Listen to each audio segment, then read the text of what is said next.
শুভ সকাল বন্ধুরা, কেমন আছো তোমরা সবাই? আশা করছি সবাই খুব ভালো আছো। আমি দীপা, আমার নতুন আরও একটি ঝলমলে ব্লগে তোমাদের সকলকে জানাই অনেক স্বাগত, অনেক ভালোবাসা। আজকে যদিও খুব একটা সকাল থেকে ভিডিও শুরু করিনি, এখনও 8:30 মতন বাজে। আজকে না অনেক সকালে ঘুম থেকে উঠেছি, উঠে বেশ বাসি কাজকর্মগুলো সমস্তটাই গুছিয়ে নিয়েছি। আর এখনই তো বিছানা পরিষ্কার করছি, এমনকি জিকুর পাপার যে টিফিন বানাবো সেটাও কিন্তু খানিকটা জোগাড় করে এসেছি। সকালে কিন্তু সবসময় এরকম বিছানা দিয়ে কিন্তু কাজকর্ম শুরু করতে পারি না, আর আজকে যেহেতু রান্নাঘরের কাজটা খানিকটা এগিয়ে রেখেছি সেই জন্য এইদিকে কাজকর্মগুলো করতে পারছি।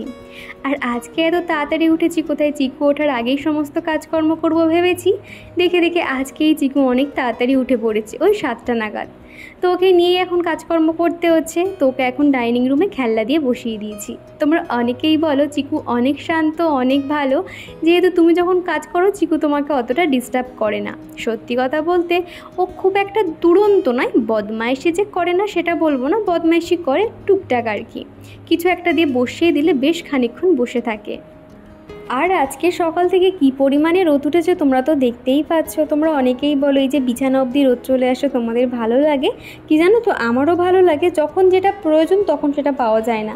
শীতকালে কিন্তু এই রোদটা দেখাই যাবে না, এরকম আর কি। আর গরমের সময় দেখো এই রোদের জন্য না দুপুরবেলা করে বিছানা শুতেই পারি না। আর আজকে ভাবলাম বিছানার চাদরটা চেঞ্জ করে দিই, কেননা আজকে ভালোই রোদ উঠেছে। আর রোদ মানে তো ট্যাঙ্কের জল গরম থাকে, সেই গরম জলে তাহলে বেডশিটটা ভিজিয়ে দিতে পারি। এক এক সময় কি হয়, যখন গরম জল থাকে ওই যে বিকেলবেলা করে ভিজিয়ে দিই, আর বিকেলের দিকে তো অতটা আর মানে জলটা গরম থাকে না, আর এই বেলার দিকে প্রচুর গরম থাকে, মানে হাতই দেওয়া যায় না। সেই জন্য এখন তুলে দিচ্ছি। আর আমি যখনই এরকম মানে বেডশিট তুলি, তোমরা কিন্তু নিচে আরও একটা বেডশিট দেখতে পাও। এই জন্য কিন্তু নিচে যে তোষক বলো বা জাজিম বলো যেটা রয়েছে সেটা কিন্তু একদমই নোংরা হয় না, মানে যত নোংরা আর কি এই যে সেকেন্ড বেডশিটটাতে কিন্তু থেকে যায়। তো যখন খুব বেশি ময়লা হয় সেকেন্ড বেডশিটটাও কিন্তু পরিষ্কার করে নিই। আর এখন এই তো সুন্দর করে বিছানাটা পরিষ্কার করে নিচ্ছি। আজকে আমার ভয়েস দিতে অনেকটাই অসুবিধা হচ্ছে, তোমরা তো শুনতেই পাচ্ছ। ওই যে সকাল থেকে এই যে গাড়ির ঘ্যার ঘ্যার করে যে আওয়াজটা শুরু হয় না, এত অসহ্য লাগে কি বলবো, মাথা না পুরো ধরে থাকে। প্রায় দেখতে দেখতে 1 বছর হয়েই গেল এখানে জলের ট্যাঙ্কটা বসছে। আগে যখন এসেছিলাম এত সুন্দর জায়গাটা ছিল না, শুধু সকালবেলা বিকেলবেলা করে শুধু না পাখির আওয়াজ পেতাম, আর এখন শুধু এই গাড়ি যাওয়ার আওয়াজ। এত শুনতে খারাপ লাগে না। প্রথমে ভাবলাম মাথার দিকে জানালাটা একটু বন্ধ করে দিই, যা পরিমাণে রোদ চলে আসছে। আর এটা যেহেতু পূব দিক তো সেই জন্য এত পরিমাণে রোদ। তারপরে আজকে সকালবেলা চিকু কী করেছে, ওকে 1 গ্লাস জল খেতে দিয়েছি, ওই একটু মতন জল ফেলে দিয়েছে। তো বিছানার ধারটা একটু ভেজা ভেজা হয়ে রয়েছে, সেই জন্য ভাবলাম জানালাটা খোলা থাক, ভালো করে বিছানাটা রোদ খাক। আগের দিনকে যখন মন্দিরে গেছিলাম না, আমি এই পার্সটা নিয়ে গেছিলাম। পার্সটা কি হয়েছে, কোনো কারণে নয়, জয়ী হয়তো জলের বোতল থেকে মুখ চিয়ে পড়ে পার্সটা একটু ভিজে গেছে, সেটা একটু ওই বালিশের কাছে রেখে দিলাম, তাহলে রোদে সেটাও শুকিয়ে যাবে। আর এখন এই তো বিছানাটা সুন্দর করে কিন্তু গুছিয়ে নিয়েছি, আর পাশে যে টেডিটা থাকে সেটাও রেখে দিলাম। তো সবসময় কিন্তু এরকম টিপটপ করে বিছানাটা পরিষ্কার রাখতে ভালো লাগে। আর ঘরের মধ্যে যদি বিছানাটা এরকম এত সুন্দর পরিষ্কার টিপটপ থাকে তাহলে কিন্তু মনে হয় 80% যেন ঘরটা পরিষ্কার রয়েছে। আর এখানে যে 4টে কাঁচের গ্লাস আর একটা কাঁচের জগ দেখতে পাচ্ছ, এটা স্বর্ণালী জিজ্ঞাসা করেছিলে দিদিভাই তুমি এটা কোথা দিয়ে কিনেছো, অনলাইন থেকে না অফলাইন থেকে? এটা না আমি আর কি কোথাও থেকে কিনিনি, আমি এটা বিয়েতে পেয়েছিলাম। তো এতদিন তো ব্যবহার করতাম না, তো এখন করে এগুলো ব্যবহার করি। খুব সুন্দর জানো তো, কিন্তু খুব ঠুনকো গো, একটু হাত থেকে পড়লে কিন্তু একদমই ভেঙে যাবে, ভীষণ পাতলা কাঁচ আর কি। আর এই তো থালা বাসনগুলো এখন গুছিয়ে রেখে দিচ্ছি। আগের দিন রাতে যে বাসনগুলো মেজে রেখেছিলাম সেগুলো সমস্তটাই জল ঝরে গেছে, এখন প্রত্যেকটা জায়গায় রেখে দিচ্ছি। জায়গায় রাখলে কি হয়, দরকারের সময় কিন্তু চটপট সেটা পেয়ে যাই। আর ওই ঝুড়ির মধ্যে থাকলে কি হয়, ওই একটা বার করতে গিয়ে আরেকটা পুরো ঝনঝন করে ওঠে। তো সেই জন্য আর কি সেগুলো গুছিয়ে রেখে দিচ্ছি। আর তোমাদেরকে একটা দারুণ জিনিস শেয়ার করব। রান্নার জন্য আমি একটা জিনিস কিনেছি, রান্নাঘরের টুকটাক কাজে ব্যবহারের জন্য এরকম জিনিসপত্র কিনতে আমার খুব ভালো লাগে। অনেক দিন থেকে ভাবছি একটা চপার কিনবো। এই যে দেখো এত বড় একটা চপার কিনেছি। এইগুলো না দুরকম সিস্টেম হয়, ওই উপর থেকে ওই ঘাট করে চাপ দিলে একটা হয়, আর একটা সুতো দিয়ে টানলে আরেকটা চপার মতন হয় জানো। তো আমি ওই সুতো দিয়ে মানে ঠিক নিলাম না, কেননা অনেকের মুখে শুনি ওই সুতো দেওয়া টানাটা নিলে কি হয় সুতোগুলো ছিঁড়ে যেতে পারে বা সেগুলো হয়তো পরে ব্যবহার করা যাবে না। সেই জন্য এরকমই হামানদিস্তার মতন খানিকটা সেরকম কিনেছি। দেখো উপর থেকে চাপ দিলেই কিন্তু নিচের ব্লেডগুলো কি স্পিডে ঘুরছে, আর এত সুন্দর চপিং হয় না, একটু পরেই দেখাচ্ছি তোমাদের। আর এই চপার কাটারগুলো কিন্তু আমি অনলাইন থেকে কিনেছি, আর তোমরা কিন্তু অনেকে জিজ্ঞাসা করো সেই জন্য বলে দিলাম। অনলাইনে চপার কাটার বলে সার্চ করবে, ছোট বড় সব রকমের কিন্তু পেয়ে যাবে। আর এই যে দেখো তোমাদের দেখানোর জন্য আমি এখানে গাজর আর একটু পেঁয়াজ নিয়ে নিয়েছি। ভীষণ সুন্দর কিন্তু মিহি হয়। আগের দিনকে তোমাদের কিন্তু দেখিয়ে দিয়েছিলাম কত সুন্দর ছোট ছোট টুকরো টুকরো হয়। তো এইভাবে সেট করে সুন্দর করে দিয়ে উপর থেকে ঢাকাটা দিয়ে দিতে হবে। আর উপরে যে উঁচু মতন যে সিস্টেমটা রয়েছে, আর এই যে ধারে এটা দেখতে পাচ্ছ, এটা এদিকে টানলে লক হয়ে যাবে আর ওদিকে সরিয়ে দিলে লকটা খুলে যাবে। খুব সহজ কিন্তু এটা তোমরা সবাই ব্যবহার করতে পারবে, আর আমার মনে হয় সুতোর থেকে এই জিনিসটা বেটার হবে। তো যাই হোক এইভাবে কিন্তু আমি ব্যবহার করে থাকি, তোমাদেরকে একটু দেখিয়ে দিলাম। তারপরে এখন একটু চিকুর পাপার জন্য প্রোটিনেক্স পাউডার আর দুধটা বানিয়ে দিয়েছি, সাথে আমার জন্যও বানিয়ে নিচ্ছি। এই প্রোটিনেক্স পাউডারটা প্রায় 2 মাসের বেশি হয়ে গেল, ও খেতে চায় না, আমিও খেতে চাই না।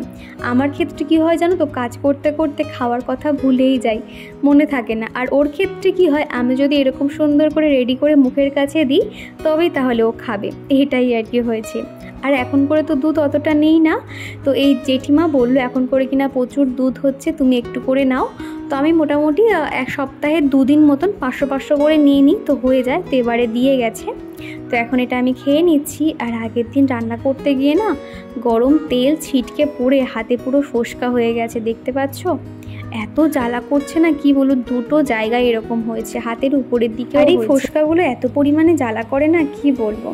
আর এদিকে কিন্তু আমি আগের দিন রাতে গোবিন্দভোগের চাল সুন্দর করে ধুয়ে সমস্ত মশলা সব ম্যারিনেট করে কিন্তু রেখেছিলাম, সকালে উঠেই ঝটপট বানিয়ে দিয়েছি। খুব তাড়াতাড়ি কিন্তু হয়ে গেছে আমার পোলাও। আর সাথে আগের দিনকে যে চিকেন বানিয়েছিলাম সেটাও একদম ফুটিয়ে শুকনো শুকনো মতন করে দিয়েছি। পোলাওটা এত সুন্দর ঝরঝরে হয়েছিল না। আমি কিন্তু আগে একদমই পোলাও বানাতে পারতাম না, প্রথমবার বানিয়েছি, মানে প্রথম 2বার বানিয়েছি একদম খিচুড়ি হয়ে গেছে, কিন্তু টেস্ট মোটামুটি ছিল আর কি।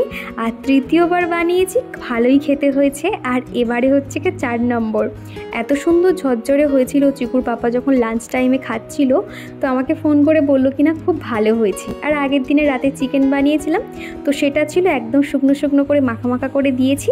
তো তারপরে ওকে লাঞ্চ বক্সটা প্যাক করে দিয়ে দিয়েছি, তো এখনও অফিস চলে গেছে। আর আগের দিন মন্দিরে যে ইয়াররিংটা পরে গেছিলাম ওই যে রেড কালারটা, তো সেগুলো এখন প্রত্যেকটা গুছিয়ে রাখছি। আমার এখানে কিন্তু খুব একটা বেশি জিনিসপত্র নেই, সেরকম তো কোথাও যাওয়া হয় না। আর অনুষ্ঠান বলতে বিয়ে বাড়ি জন্মদিন বাড়ি কিছুই পড়ে না বলতে গেলে, আসলে কাউকে তো এখানে চিনি না না, তো কী আর পড়বে। সেই জন্য আমার ভারী ভারী জুয়েলারিগুলো বা দুলগুলো সমস্তটাই বাপের বাড়ি রেখেছি। আর এখানে হালকা ফুলকা যেগুলো আর কি টুকটাক এদিক ওদিক ব্যবহার করার জন্য রেখেছি। তো এই ছোটো টিফিন বক্সটার মধ্যে না রেখে দিই, কোথায় আর রাখবো। আর এই লকারটা এত পরিমাণে ছোট না, প্রত্যেকটা জিনিস এরকম ঠেলে ঠুলে রাখতে হয়েছে আর কি। তো যাই হোক, তো ওদিকে আমি লক করে দিলাম। তারপরে এই যে শোকেসটাও সুন্দর করে মুছে নেব। ওই দিনকে যে ব্যাগ কানের দুল পরে গেছিলাম সেগুলো না গুছিয়ে গুছিয়ে জায়গার জিনিস জায়গায় রাখা হয়নি। আগে ভাবলাম আমার দৈনন্দিন যে কাজকর্মগুলো সেগুলো করে নিই, আর এগুলোতে এক্সট্রা কাজ, এগুলো তো আমি যখন খুশি করে নিতে পারবো। আর যে ব্যাগটা নিয়ে গেছিলাম সেটা না আগের দিনকে ভালো করে রোদ খাইয়েছি, আর ধুতে আর হয়নি, কারণ একটুখানির জন্য নিয়ে গেছিলাম। তো এই যে পিঙ্ক কালার ব্যাগটা দেখছো এই জায়গাটাতে গুছিয়ে দিলাম। আর শোকেসের ঠিক এই সাইডটাতে না আমার যত বেডশিট বালিশের কভার, আর ওই দিকের লাইনটাতে পুরো ব্যাগ রাখি, ছোট বড় মাঝারি ব্যাগ। হয়তো কোথাও যাচ্ছিস, হয়তো 2 দিনের ছুটি সেরকম একটা ব্যাগ নিই, 1 সপ্তাহ ছুটি সেরকম বুঝে একটা ব্যাগ নিই, এইরকম আর কি করি।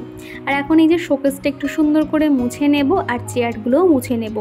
প্রতিদিন টুকটাক হাতে যে কাজগুলো করে থাকি সেগুলোই আজকে করে নিচ্ছি।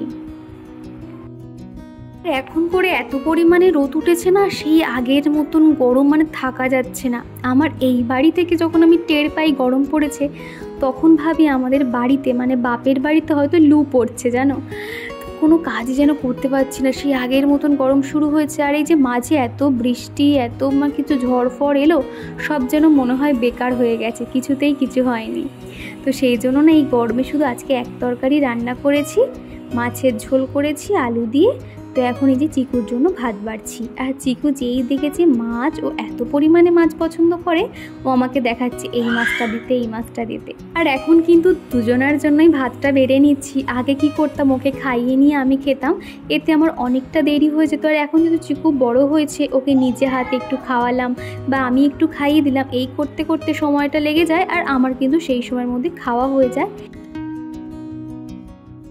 তো চিকুকে খাইয়ে দাইয়ে দিয়ে আমার কিছু কাজ আছে, যেমন ধরো আগের দিনকে না মান্থলি বাজার আনা হয়েছে, সেগুলো প্রত্যেকটা গুছিয়ে গুছিয়ে রাখতে হবে। আর এই গোছানোর কাজটা যে এত বিরক্ত লাগে না, কি বলবো, কোনটা কোথায় রাখছে যদি একবার ভুলে যাই, তাহলে একটা জিনিসের জন্য সারা বালতি পুরো হাঁটকে চটকে নিতে হয় যেন। তো সেই জন্য ঠান্ডা মাথায় আর কি কোনটা কোথায় রাখছি ভেবে রাখতে হয়। আর এদিকে দেখো আমার মাসিক বাজার, তো প্রত্যেক মাসে এরকম আর কি অল্প অল্প করে বাজার আনা হয়। আর আমি কিন্তু অনেকটাই সেভে চলতে চেষ্টা করি, যেহেতু মধ্যবিত্ত ফ্যামিলিতে কি করব বলো। আর যেহেতু এখানে ভাড়া থাকি, ভাড়া মোটামুটি মাসে 5,000 টাকা ভাড়া। তোমরা অনেকেই আমাকে এতদিন জিজ্ঞাসা করেছো, আমি সবার কমেন্টে রিপ্লাই দিয়েছি, আজকে সবাইয়ের উদ্দেশ্যে বললাম। তো ভেবে দেখো তো, এরকম ভাড়া বাড়িতে প্রত্যেক মাসে 5,000 টাকা ভাড়া, আর এখন এই জিনিসপত্রের যা দাম, আর একটা প্রাইভেট কোম্পানিতে কাজ করে কতই বা সেখানে মাইনে পায়। তো এইভাবে কিন্তু হিসেব করে প্রত্যেক মাসে আমাকে হিসেব করে চালাতে হয়। নিজের খুব একটা শখ শান্তি হলেও সেগুলো নিজের মধ্যেই রাখি, যতটুকু প্রয়োজন সেই মাফিক কিন্তু সংসার চালানোর চেষ্টা করি। আর সব মিলিয়ে কিন্তু একটু বুঝে শুনে চালাই বলে খুব একটা অসুবিধা হয় না আমাদের সংসারে। আর এই যে 3টে বালতি দেখছো, একদম মাসের শেষের দিকে আমার ওই নীল কালারের বালতিটা লাগে, আর মাসের মাঝখানের দিকে লাগে ওই লাল কালারের বালতিটা, আর একদম মাসের শুরুতে লাগে এই যে অরেঞ্জ কালারের বালতিটা। আর আমি সবসময় বলে থাকি, আমি কিন্তু শখ করে ইউটিউবে আসিনি, আমি কিন্তু ইউটিউবে এসেছি কিছু ইনকাম করার জন্য। নিজের এই যে ইনকাম দিয়ে একটু হাজব্যান্ডকে সাপোর্ট করব, ওকে সহযোগিতা করব, এটাই আর কি।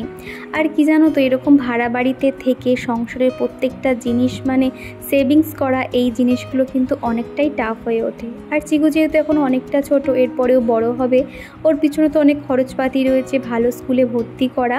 তো জানি না কবে নিজেদের একটা জায়গা কিনে বাড়ি করতে পারবো। আর আমাদের নিজস্ব বাড়ি আছে কলকাতাতে, তোমরা তো জানোই। আর এখানে যেহেতু ওর অফিস, এখানে কিন্তু আরও একটা বাড়ির ব্যবস্থা করা মানে প্ল্যানিং চলছে, জানি না কতদিন কি করতে পারবো। স্বপ্ন তো আছে অনেক, তো সেগুলো সবই ঈশ্বরের কৃপা না থাকলে কখনো সম্ভব হবে না। আর এরই মধ্যে কিন্তু অনেকটা সময় পেরিয়ে এসেছি, আর এখন ওই সন্ধ্যের সময় 7:30 মতন বাজে। তো চিকুর পাপা আইসক্রিম নিয়ে চলে এসছে। আর এই আইসক্রিমের পটটা দেখে তো আমি অবাক হয়ে গেছি। এগুলো না সিরামিকের পট, এত সুন্দর লাগছে না, পিছনটা দেখে তোমরা বুঝতে পারবে। দেখো একদম সিরামিক, ভীষণ ভালো লেগেছে আমার, জানো তো। পরে যখন এই মুখগুলো খুলবো তোমাদেরকে দেখাবো, পটটা না এত সুন্দর লাগছে, এতে কিন্তু আমরা চাও খেতে পারবো। তো তারপরে এরকম এনেছে তোমার বাদাম দেওয়া যে স্টিকগুলো হয় আর কি, চকলেট স্টিক, এত ভালো লাগে না কি বলবো। আগের দিনকে সিথি কমেন্ট করেছিলে তোমারা দাদাভাইয়ের সম্পর্ক অনেক ভালো মনে হয়, দাদাভাই তোমাকে অনেক সাপোর্ট করে, তোমাকে বোঝে। তো সিথি জানি না তুমি কি করে বুঝলে, কিন্তু একদমই ঠিক বলেছো। এই যে দেখো ঘরে কিন্তু মতিয়ান অলরেডি আইসক্রিমের একটা বক্স বসানো রয়েছে। আমার আইসক্রিম খেতে ভীষণ ভালো লাগে, ভীষণ। তো সেই জন্য কিন্তু বাড়িতে শেষ হতে না হতে আবার নিয়ে চলে আসে। তো এবার চলো রাতের খাওয়া দাওয়াটা শেষ করে নিই, আর ভিডিওটা প্রায় শেষের পথে। ভিডিওটা কেমন লাগলো অবশ্যই কমেন্ট করে জানিও। তো এই যে বন্ধুরা, আজকের মতো ভিডিওটা এখানেই শেষ করছি। আর ভিডিওটা কেমন লাগলো অবশ্যই কমেন্ট করে জানিও। ভিডিওর কোনো অংশ তোমাদের ভালো লেগে থাকলে একটা লাইক করে দিও। আর বাইরে প্রচুর বৃষ্টি পড়ছে, আর প্রচুর ঝড় শুরু হয়ে গেছে। তো এখন ঘড়িতে ওই 11:30 মতন বাজে। তো চলো টাটা।